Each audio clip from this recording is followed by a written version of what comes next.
With the assistance of the outside broadcast unit, we will be linking from the database studio to their home. Pat Green and Julian, welcome to Database. Hello, Jane. Hello, Jane. Now, Julian, I see you have your computer linked to the telephone line. Can you tell us how you did that? Yes, well, it's very simple, really. The telephone is connected to the telephone network with a British Telecom plug, and I simply remove the telephone jack from the telecom socket and plug it into this box here, the modem. I then take another wire from the modem and plug it in where the telephone was. I can then switch on the modem and we're ready to go. The computer is asking me if I want to log on, and it's now telling me to phone up the main Prestel computer, which I will now do. So it's a very simple connection to make. Extremely simple.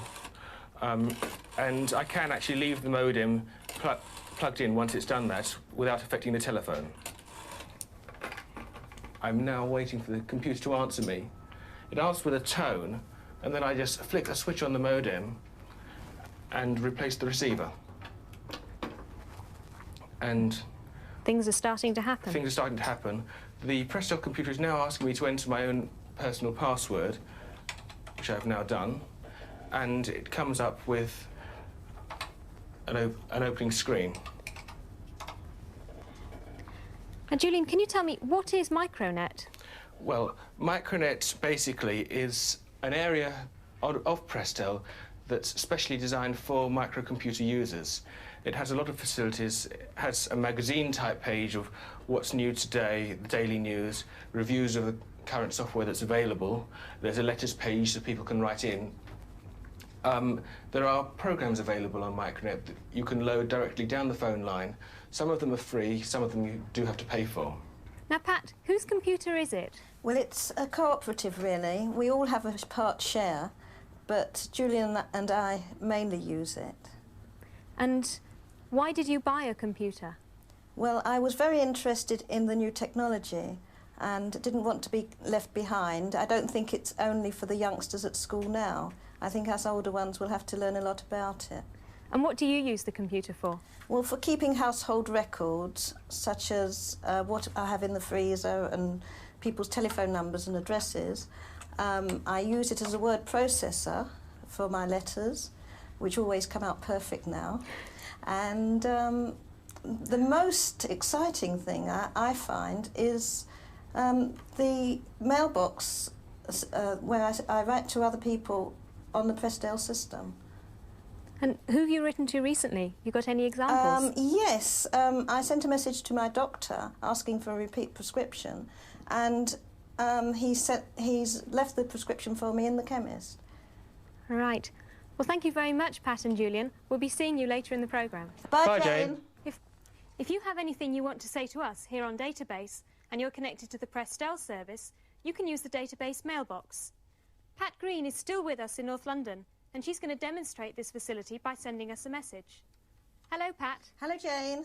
Can you find page 7776, please? And now would you like to send us a message? Yes, I will.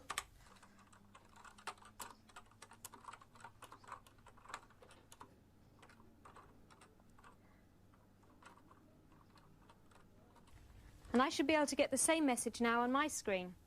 That's right.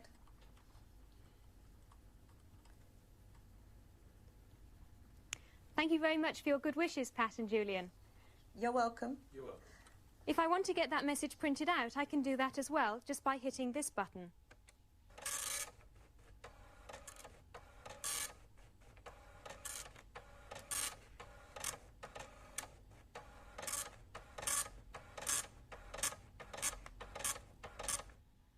And there it is. And by the way, we've heard some rumours that Commodore are planning to launch their own rival to Micronet, which will come complete with a modem. Now, as we get some more news about CompuNet, we'll let you have it. In the meantime, if you want more information about Prestel or Micronet, then why not have a look at the Database newsletter, which you can find on Oracle, page 182. That's page 182. Now, if you own a BBC Micro, stand by for the software transmission. You can record the data directly from the audio track of your video cassette recording of Database. Alternatively, if your television has an audio jack or an ear socket, you can take the data directly from that. The least successful method is to just place a microphone in front of the television set. Now, if you haven't got a BBC Micro, don't worry, because during the series we'll be transmitting data for the ZX81, the Spectrum, the Commodore 64, the VIC-20 and the Dragon. Now remember, these software transmissions are experimental, but if they're successful and you like them, then they may well become a regular feature of database later on in the year. Stand by for the software transmission. You better start your recorders now. Goodbye, and see you next week from Earl's Court.